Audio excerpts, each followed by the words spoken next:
O ano era 1891 e um professor de artes e educação física canadense, James, nos Estados Unidos, recebeu uma tarefa do seu diretor: criar um esporte em que os alunos pudessem praticar em um local fechado, pois o inverno costumava ser muito rigoroso, o que impedia a prática do beisebol e do futebol americano, pois os campos estavam sempre cobertos pela neve.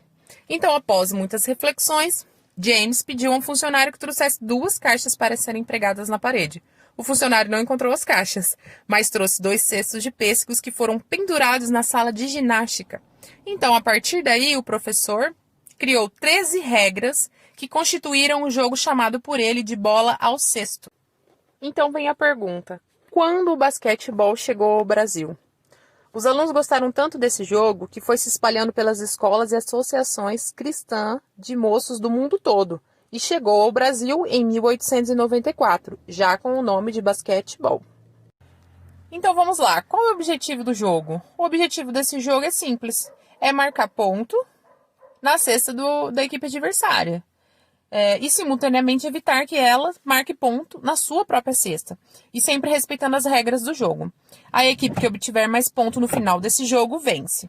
A equipe ela é formada basicamente por 12 jogadores, sendo 5 titulares e 7 reservas.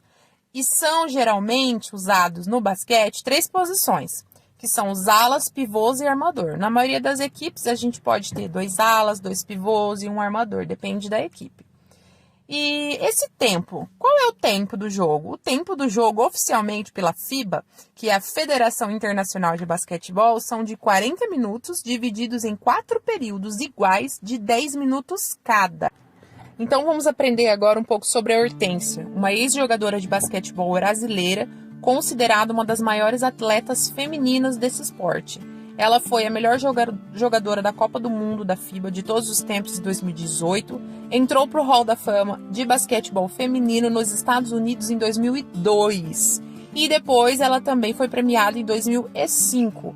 Ela é a maior pontuadora da história da seleção brasileira de basquetebol, com 3.160 pontos, marcados só em uma partida, 127 pontos oficiais. Então vamos lá, alunos do 9º ano. Vamos responder o questionário que está no seu caderno de atividades ou que está no formulário, que está disponível na página da escola ou pelo Facebook. Na questão 1, vocês vão marcar em que ano o basquetebol foi criado, na 2, quem o criou, na 3, quando ele chegou ao Brasil e na 4, quantas regras ele tinha. Na questão 5, vocês vão marcar qual é o objetivo do jogo do basquete. Na questão 6, o tempo de jogo e na opção 7, a formação da equipe de basquete. Na questão 8, a pergunta é: quais são as posições básicas dos jogadores do basquete? Na questão 9, é um resumo sobre a vida da atleta Hortência de basquetebol. Na questão 10, quantos pontos a Hortência fez jogando pela seleção brasileira? Questão 11, quantas partidas a Hortência jogou pela seleção brasileira? Questão 12, em qual ano ela entrou para o Hall da Fama do basquetebol feminino? Então é isso, alunos do 9º ano da Escola Eduardo. Eu sou a professora Ana Godoy, de Educação Física, e qualquer dúvida que vocês tenham sobre as atividades é só procurar o professor da sua turma correspondente.